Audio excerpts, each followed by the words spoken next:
એહ છે મોક્ષનો ગાય ચતુરનાર જીવ દયા ધર્મ સાર જેથી પામીએ ભવનો પાર ચતુરનાર જીવ દયા ધર્મ સાર.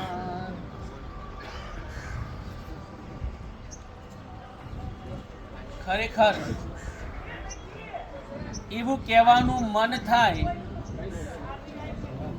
કે જીવદયા એ જૈનોનો પ્રાણ છે. બાલ્યકાળની અંદરથી જ નાનું બાળક હોય ત્યારથી જ એની અંદર એવા સંસ્કારોનું સિંચન કરવામાં આવે છે. કદાચ તમને બધાને ખબર હશે, નાનું બાળક છે ને શૈલેષભાઈ રમતા રમતા પડી જાય ને તો તરત એની માતા, અત્યારના સમયની વાત નથી કરતો, થોડા સમય પહેલાની વાત કરું છું. નાનું બાળક રમતા રમતા પડી જાય ને એટલે તરત એની માં કે જો કીડી મરી ગઈ.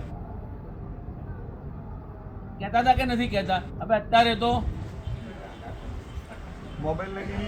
ખરેખર કહું છું છે ને, આ ટીવી અને મોબાઈલ આવ્યા ત્યારથી આ સંસ્કારોનું કદાચ સત્યાનાશ વરી ગયું છે.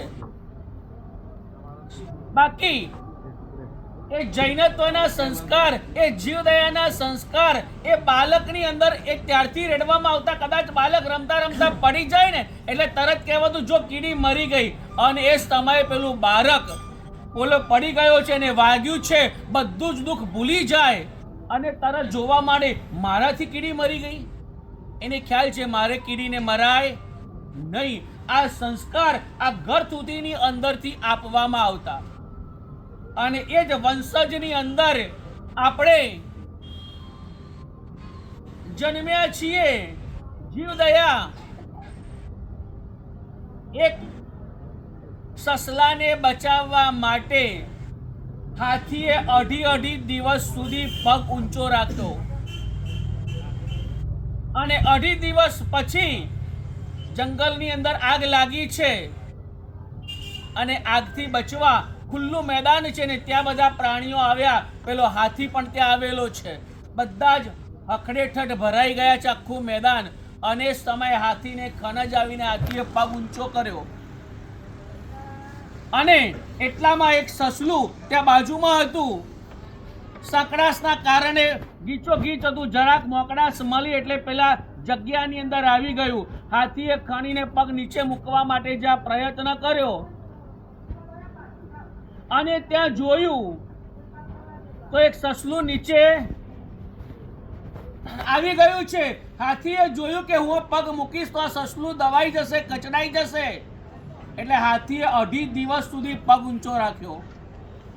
જ્યારે 2.5 દિવસ પૂરા થયા, આગ શમી ગઈ, બધા પ્રાણીઓ નીકળી ગયા, પેલું સસલું પણ જતું રહ્યું, અને હાથી પગ નીચે મૂકવા માટે પ્રયત્ન કરે છે, અને સમય પગ જકડાઈ ગયેલો, હાથી નીચે પડી જાય છે.